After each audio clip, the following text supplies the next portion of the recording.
नमस्कार। एक बार फिर से आपका स्वागत है साहित्य दर्शन लाइव में। वासवदत्ता का चरित्र चित्रण आइए देखते हैं। इसका चरित्र चित्रण देखने का मतलब है कि यह आपके एग्जाम में आता है। असाइनमेंट 2023-24 का है, उसमें भी आया है। वासवदत्ता चैनल को सब्सक्राइब जरूर कीजिए और शेयर भी कीजिए। वासवदत्ता नामक अलंकार सघन कथा कृति के प्रणेता महाकवि सुबंधु हैं। कुछ विद्वान इन्हें काश्मीरी मानते हैं तो कतिपय मध्यदेशी, परंतु इनकी एकमात्र रचना वासवदत्ता के अंतः साक्ष्यों के आधार पर ऐसा प्रतीत होता है कि ये दक्षिणात्य थे।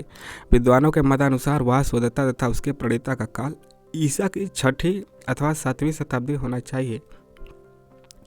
सुबंधु गौड़ी रीति के कवि हैं। उनकी समास भूयिष्ठा ओजोमयी गौड़ी रीति अलंकारों के प्राचुर्य से प्रोद्भासित है। स्वयं कवि ने इस रचना में प्रत्यक्षर श्लेष की प्रतिज्ञा की है। प्रत्यक्षर श्लेष मय प्रबंध विन्यास वैदग्ध निधि निर्बंधनम। इसमें राजा चिंतामणि के पुत्र कंदर्प केतु जो कि नायक है। नायक कौन है इसमें आपको बता देना है कि वासवदत्ता जो है कंदर्प केतु नायक है और राजा श्रृंगार शेखर की पुत्री नायिका है। राजकुमारी वासवदत्ता के प्रेम, तो वासवदत्ता कौन है आपकी राजकुमारी, तो उन्हीं का चरित्र चित्रण यहाँ पे करना है। तो आपको पूरा इसमें जो पाठ्यक्रम में दिया है हम बता दे रहे हैं, आप अपने अनुसार इसमें थोड़ा सा छोटा करके लिख लीजिए।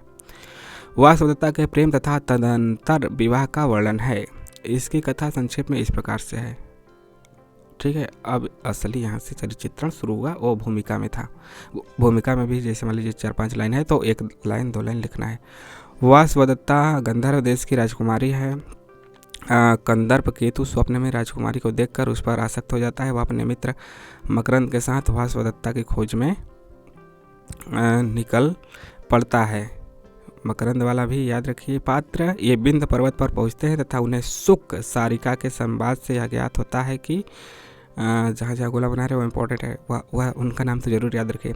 संवाद से यह ज्ञात होता है कि वासवदत्ता ने स्वप्न में कंदर्प केतु को देखा है और तमालिका नामक सारिका उन्हें ढूंढने के लिए निकली है। वासवदत्ता और कंदर्प केतु का मिलन पक्षी दंपत्ति की सहायता से होता है। राजकुमार कंदर्प केतु को जब यह पता चलता है कि वासवदत्ता के पिता उसका विवाह विद्याधरों के राजा कौन पुष्पकेतु से करना चाहते हैं, तो वे दोनों एक जादू के घोड़े पर चढ़कर भाग जाते हैं और बिंद पर्वत पर पहुंचते हैं।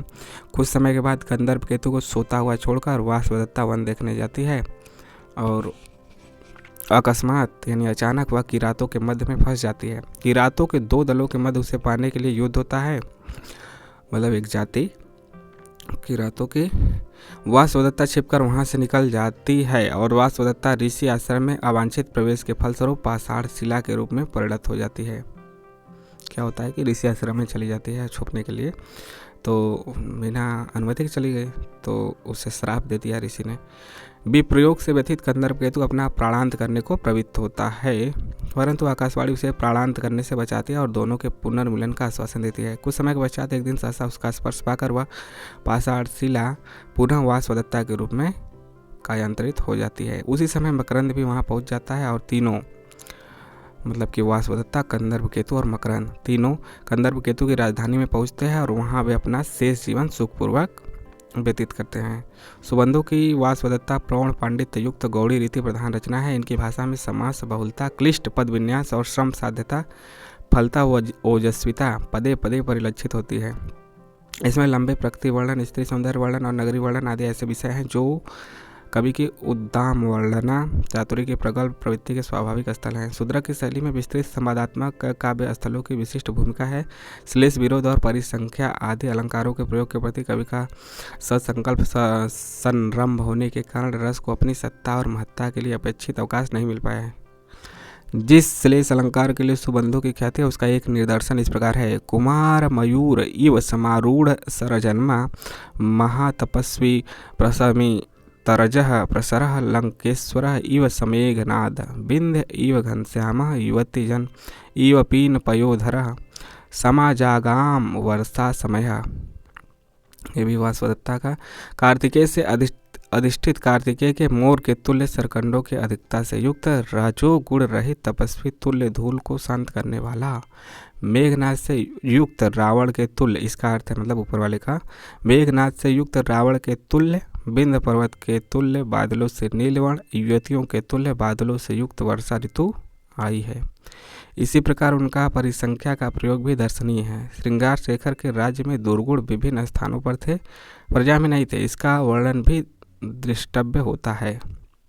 इसका वर्णन इस प्रकार से किया गया है, यत्र यत्र यत्र राजनी शशिनः कन्या तुला रोहणम योगेशु शूल्य व्याघात चिंता दक्षिणा वामकर्णम तिंगिनिश्च एवसु दानेच्छेदः करिकपोलेषु शर्भेदो दधीषु श्रृंखला बंधो वर्णग्रथनासु उत्प्रेक्षा क्षेपः काव्यालंकारेषु लक्षदान च्युति सायकानं कृपां सर्वविनाशः को संकोचः कमलाकरेषु न जनेषु।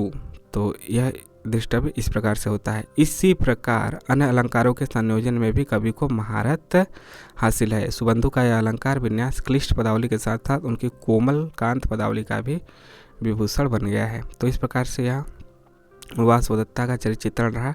इसमें आप अपने अनुसार मतलब थोड़ा सा छोटा करके लिख सकते हैं अपने अनुसार, या तो पूरा लिखिए, फिर इसीलिए कहा जाता है ना हिंदी में लिखिए, फिर यह बीच बीच में जो ये पंक्तियां हैं संस्कृत में, जैसे एक हो गया, फिर यहाँ पे दूसरा हो गया, तीसरा हो गया, तो ये पंक्ति आप लिख देंगे तो उसका ज़्यादा प्रभाव पड़ेगा। इसी प्रकार से लिखना है। देखिए यहाँ पे 80% आपका हिंदी है, 20% संस्कृत है।